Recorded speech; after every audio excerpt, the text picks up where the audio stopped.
امت مسلمہ پوری دنیا کے اندر جن حالات سے دوچار ہیں وہ آپ کے اور ہماری نگاہوں کے سامنے ہیں۔ ہمارا مذہبی جذبہ اتنا سرد پڑ چکا ہے کہ ہمیں دیکھ کر کے اب ایسا لگتا ہے کہ اس قوم کا تعلق کبھی مذہب سے رہا تھا یا نہیں۔ حالات اتنے نازک ہیں کہ اگر دنیا کے مفاد کی خاطر انسان کو کہیں سفر کرنا پڑے تو انسان ہر سفر کرنے کے لیے تیار ہے۔ اگر دنیا کے نقصان سے بچنے کے لیے انسان کو کتنے ہی جتن کرنے پڑے تو انسان جتن کرنے کے لیے تیار ہے۔ اپنی صحت کی حفاظت کے لیے انسان کو کتنے ہی روپے خرچ کرنے پڑے تو انسان روپیہ پیسہ سب کچھ خرچ کرنے کے لیے تیار ہے۔ لیکن جب مذہب پر عمل کرنے کی بات آتی ہے تو انسان ہزار بہانے ایسے تلاش کر لیتا ہے کہ معاذ اللہ ایسا لگتا ہے کہ جیسے مذہب سے کوئی دلچسپی باقی ہی نہیں رہ گئی۔ مذہب بیزاری کی ایک لہر چل پڑی ہے، بلکہ دنیا دار تو دنیا دار جو لوگ مذہب کے نمائندے کہلاتے ہیں، بعض ان کی بھی کیفیت یہ ہے کہ ان کے اندر بھی کہیں نہ کہیں مذہب بیزاری کی عملی طور پر کوئی نہ کوئی نحوست ظاہر ہوتی ہے۔ ان حالات کے اندر ایک مسلمان اگر اس کو ڈاکٹر کہہ دے کہ یہ دوا میں تمہیں دے رہا ہوں، اس کو کھانے سے آدھا گھنٹہ پہلے لینا، تو وہ مسلمان برابر صرف اپنی صحت کی حفاظت کے لیے ٹائم دیکھ کر کھانے سے آدھا گھنٹہ پہلے وہ دوا کو ضرور لے گا۔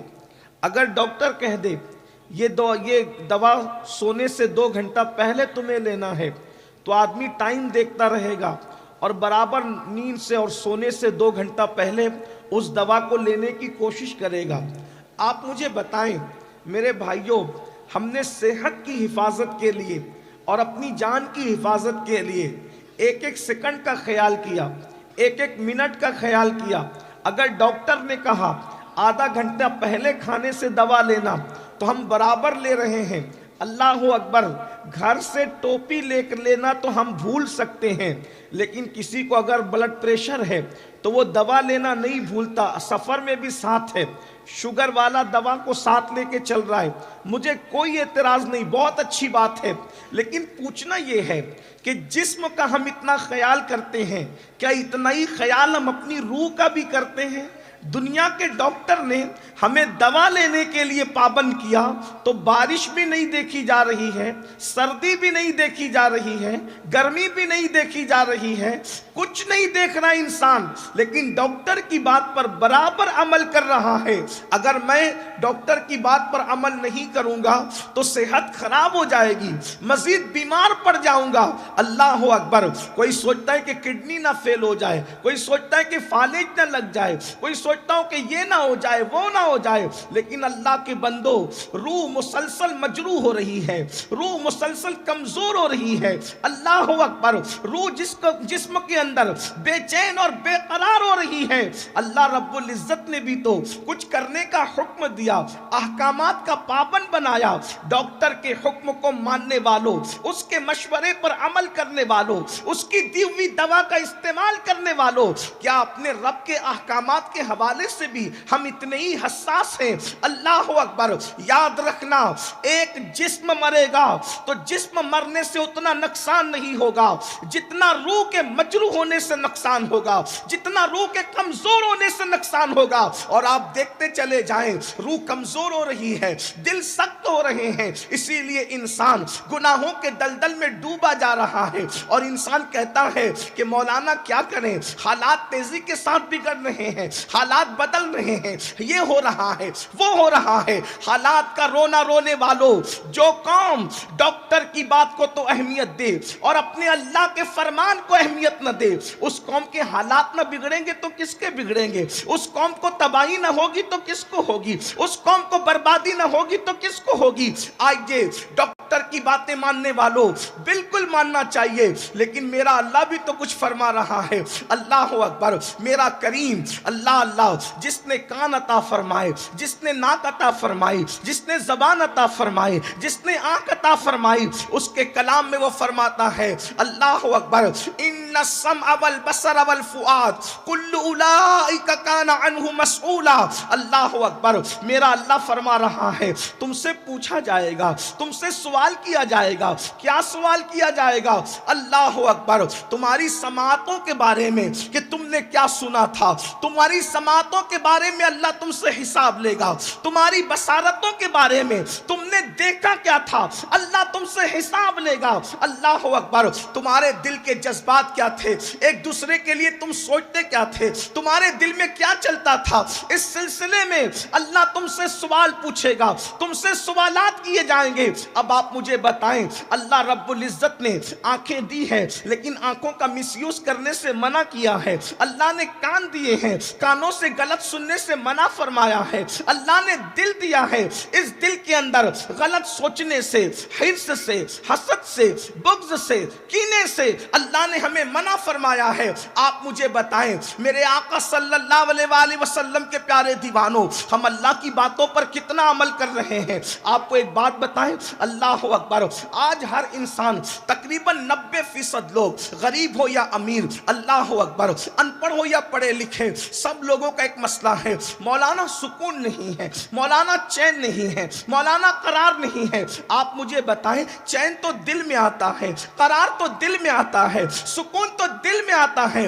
آپ بتائیے، جس دل کے اندر گناہ کی محبت پیدا ہو جائے اس دل میں سکون کیسے ہو سکتا ہے؟ جس دل کے اندر کسی سے حسد پیدا ہو جائے اس دل میں سکون کیسے ہو سکتا ہے؟ جس دل کے اندر کسی کے لیے کینہ پیدا ہو جائے اس دل کو سکون کیسے مل سکتا ہے؟ سن لو، نیند کی 2 گولیاں کھا کر بھی بستروں پر بے قراری کے ساتھ، بے چینی کے ساتھ کروٹیں بدلنے والوں، جب تک دلوں میں حسد کا کتا بیٹھا ہوگا اس وقت تک تمہیں سکون نہیں مل سکتا۔ جب تک کہ دلوں کے اندر نفرتوں کا خنزیر بیٹھا ہوگا اس وقت تک قرار کی نیند نہیں آ سکتی۔ یاد رکھنا، دولت کے بلبوتے پر انسان نرم و گدے تو خرید سکتا ہے مگر دولت کے بلبوتے پر انسان سکون کی نیند نہیں خرید سکتا۔ اللہ کے بندو، اللہ تبارک و تعالیٰ فرما رہا ہے تم سے تمہاری سماعتوں کے بارے میں، بصارتوں کے بارے میں، دل کے خیالات کے بارے میں اللہ حساب لے گا۔ بتاؤ اس کے لیے کیا کیا، ہم کیا دیکھ رہے ہیں؟ اللہ اکبر، میری قوم کے جوان، وہ جوان جو پوری قوم کا سرمایہ ہے، وہ جوان جو قوم کا مقدر ہے، وہ جوان اللہ اکبر جو انقلاب کا دائی ہے، وہ جوان جو اللہ اکبر، جس قوم کا جوان متقی پرہیزگار ہو جاتا ہے اس قوم کی تاریخ سنہری حرفوں سے لکھی جاتی ہے، اور جس قوم کا جوان آوارہ ہو جائے، جس قوم کا جوان عیاش ہو جائے، جس قوم کا جوان مجرم ہو جائے، جس قوم کا جوان اللہ اکبر حرام پر اس کی توجہ زیادہ ہو اور حلال سے اس کی توجہ ہٹ جائے، پھر اس قوم کا ہوتا کیا ہے؟ اب اتنا بڑا مجمع ہے، ہزاروں عاشقان رسول یہاں پر موجود ہیں، آپ سے پوچھنا چاہتا ہوں، اللہ فرما رہا ہے تمہارے کان اور تمہاری آنکھوں کے بارے میں حساب لیں گے، تم سے سوال کریں گے۔ ذرا ہر آدمی اپنے آپ میں ڈوب کر تو سوچے، آنکھوں سے دیکھتے کیا ہیں، نگاہوں کا حال کیا ہے، نگاہوں کی کیفیت کیا ہے؟ آج ہم نے اپنی آنکھوں کو آوارہ بنا دیا۔ اللہ اکبر، لوگ کہتے ہیں نماز میں لذت نہیں آتی، نماز میں لذت کیوں نہیں آتی؟ اللہ اکبر، سید الطائفہ حضرت جنید بغدادی رضی اللہ تعالیٰ عنہ سے کسی نے پوچھا تھا سرکار مجھے نماز میں لذت نہیں آتی، آپ نے ارشاد فرمایا شاید تو نے کسی زانی کے آنکھوں میں جھانک لیا ہے، شاید تو نے کسی زانی کی آنکھوں میں جھانک لیا ہے، اس لیے تجھے نماز میں لذت نہیں آتی۔ پوچھنا چاہتا ہوں مجھے بتاؤ، جو زانی کی آنکھوں میں جھانک لیتا ہے اللہ اس سے لذت چھین لیتا ہے، جو خود آنکھوں کے زنا میں مبتلا ہو جائے اسے عبادت میں لذت کیسے مل سکتی ہے؟ اسے عبادت میں لذت کیسے سے آ سکتی ہے. اسی لیے تو ہمیں ہر جگہ اللہ اکبر دل لگتا ہے, مسجد میں دل نہیں لگتا, عبادت میں دل نہیں لگتا. یاد رکھنا, جو قوم کے جوان اپنی نگاہوں کی حفاظت کرتے ہیں, اپنی آنکھوں کی حفاظت کرتے ہیں, اللہ اکبر, اللہ کے رسول صادق و مصدوق صلی اللہ علیہ وآلہ وسلم فرماتے ہیں, جو نگاہوں کی حفاظت کرتا ہے اللہ اس کو ایمان کی لذت عطا فرماتا ہے, اللہ اس کو عبادت کی لذت عطا فرماتا ہے. اللہ اکبر. سید الطائفہ حضرت سیدنا جنید بغدادی رضی اللہ تعالیٰ عنہ ارشاد فرماتے ہیں, ہو سکے تو تم بکری کے تھنوں کو بھی دیکھنے سے پرہیز کیا کرو.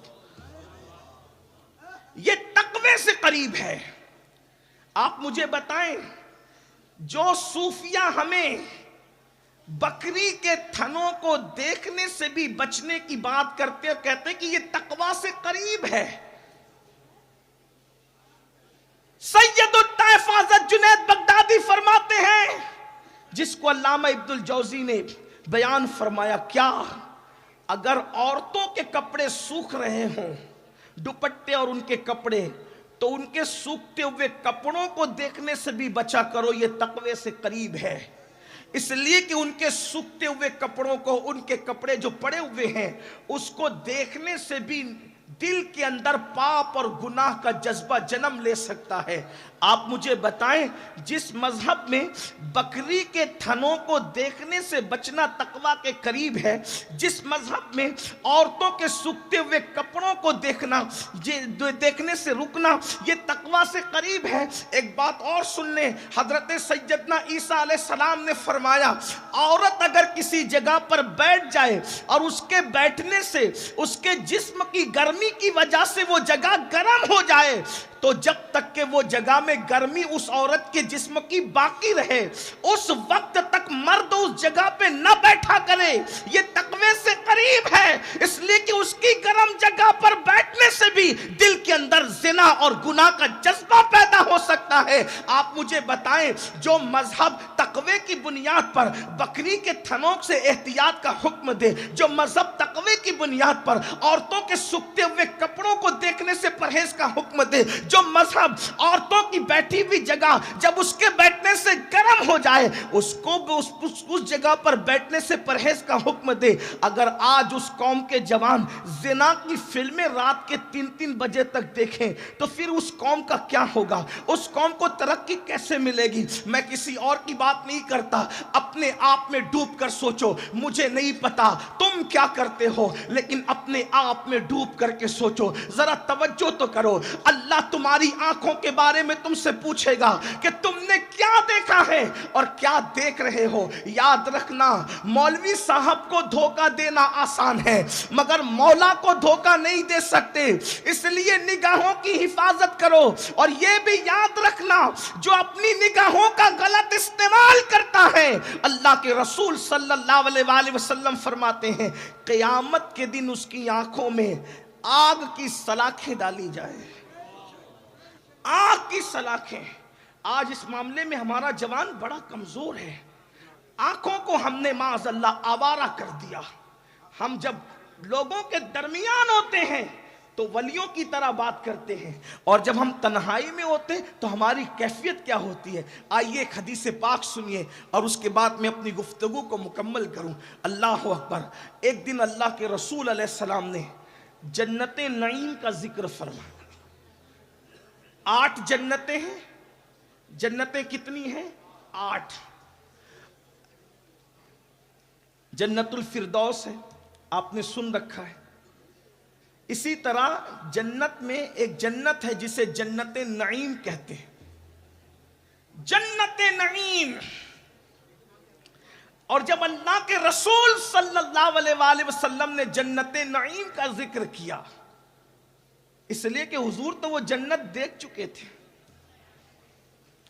جب بن دیکھے مولوی صاحب جنت نعیم کا ذکر کریں تو انسان کا دل چاہے کہ مجھے یہ جنت ابھی مل جائے.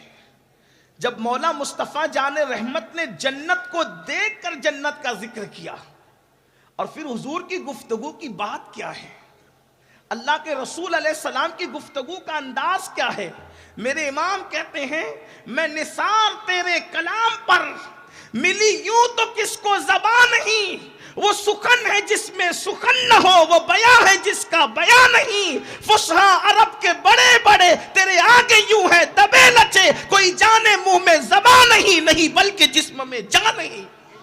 اللہ کے رسول علیہ السلام کی گفتگو بے مثال گفتگو۔ اللہ کے رسول علیہ السلام نے جب جنت نعیم کا ذکر کیا، اس جنت نعیم میں حوریں کیسی ہوگی، جنت نعیم کے اندر نعمتیں کیسی ہوگی، جنت نعیم کے اندر نہریں کیسی ہوگی، جنت نعیم کے اندر محلات کیسے ہوں گے، جنت نعیم کے اندر بستر کیسے ہوں گے، جنت نعیم کے اندر غذائیں کیسے ہوگی۔ اس سے پہلے کہ میں اب گفتگو کو آگے بڑھاؤں، ایک بات آپ سے کہہ دوں، آج لوگ جو ہے اسکول کے کچھ پڑھے لکھے لڑکے یہ کہتے ہیں یہ سب جنت ونت جو ہے یہ صرف مولوی لوگ ہمیں سناتے رہتے ہیں اور پھر بتاتے کہ وہاں حوریں ہوں گی، اور حوروں کے چکر میں ہمیں جو ہے وہ معاذ اللہ مس گائیڈ کیا جاتا ہے۔ یاد رکھنا، ہم جنت کے اندر حوروں کے چکر میں کسی کو مس گائیڈ نہیں کرتے، بلکہ غالب نے بھی بیچارے نے یہ بات کہہ دی، وہ کہتے ہیں ہم کو معلوم ہے جنت کی حقیقت، لیکن دل کو بہلانے کے لیے غالب یہ خیال اچھا ہے، یہ دل کو بہلانے کے لیے جنت نہیں ہے۔ اور ایک بات میں یہاں عرض کر دوں، چونکہ یہ درسگاہ ہے اور درسگاہ کے ساتھ اس درسگاہ پر خانقاہ کا بھی رنگ ہے، تو یہ بتانا چاہتا ہوں ہم جنت کو حوروں کی وجہ سے پسند نہیں کرتے، ہم جنت کو حوروں کی وجہ سے پیار نہیں کرتے، جنت سے صرف اس لیے پیار ہے کہ انشاءاللہ جب جنت میں جائیں گے تو دیدار مصطفیٰ بھی کریں گے، دیدار خدا بھی کریں گے۔ یہ جو باتیں کہی جا رہی ہے کہ مسلم جوانوں کو مس گائیڈ کیا جاتا ہے حوروں کے نام پر، ارے حور کیا ہے، حوروں کی اہمیت اپنی جگہ ہے، لیکن یہ بھی بتایا گیا کہ جب مسلمانوں کی بیویاں جنت میں جائے گی تو حوروں سے زیادہ اللہ مسلمانوں کی بیویوں کو حسن عطا فرما دے گا۔ یہ کوئی انسان کا اپنا تخیل اور تصور نہیں ہے، لیکن یہ بھی یاد رکھیں جب جنت نعیم کا ذکر مالک جنت مصطفیٰ جان رحمت نے بیان کیا تو صحابہ کو جنت نعیم کا شوق ہوا، اور صحابہ نے عرض کی یا رسول اللہ جنت نعیم ملے گی کسے؟ اتنی یہ خوبصورت جنت ہے، وہ ملے گی کسے؟ آقا نے کتنی آسان بات کہہ دی جنت نعیم کے حصول کے لیے، وہ تو نہایت سستا سودا بیچ رہے ہیں، جنت کا ہم مفلس کیا مول چکائیں، اپنا ہاتھ ہی خالی ہے۔ صحابہ نے کہا یا رسول اللہ یہ حسین و خوبصورت جنت نعیم کس کو ملے گی؟ آقا نے ارشاد فرمایا کوئی خوبصورت عورت کسی مرد کے سامنے آ جائے اور مرد کی نظر اٹھ جائے، اور کوئی مرد اس تصور کے ساتھ کہ اللہ مجھے دیکھ رہا ہے اس عورت سے اپنی نظر کو پھیر لے گا، اللہ اس کو بے حساب جنت نعیم میں داخل فرما دے گا۔ جنت نعیم کا داخلہ صرف اس بنیاد پر ملے گا کہ ایسا کوئی حسن جو آپ کو دعوت نظارہ دے رہا ہو، ایسا کوئی حسن جو آپ کو گناہ کی طرف لے جا رہا ہو، ایسا کوئی حسن جو آپ کو جرائم کی طرف لے جا رہا ہو، ایسا کوئی حسن جو آپ کو زنا کی طرف لے جا رہا ہو، اور اس حسن کو دیکھنے سے آپ نظریں اس لیے جھکا لیں کہ اللہ مجھے دیکھ رہا ہے، اللہ پاک اسی وقت تمہیں جنت نعیم کا بے حساب مستحق قرار دے گا۔ اللہ تبارک و تعالی ہمیں آپ کو عمل کی توفیق عطا فرمائے۔ ذہن میں مضامین بہت آتے ہیں لیکن وقت کی قلت دامنگیر ہے، اسی پر میں اپنی گفتگو کو مکمل کرتا ہوں اس دعا کے ساتھ اللہ پاک سب سے پہلے مجھے اور آپ سب کو عمل کی توفیق عطا فرمائے۔ گفتگو کے درمیان اگر کوئی غلطی ہو گئی ہو اللہ تبارک و تعالی معاف فرمائے۔ استغفر اللہ ربی من کل ذنب واتوب الیہ وما علینا الا البلاغ۔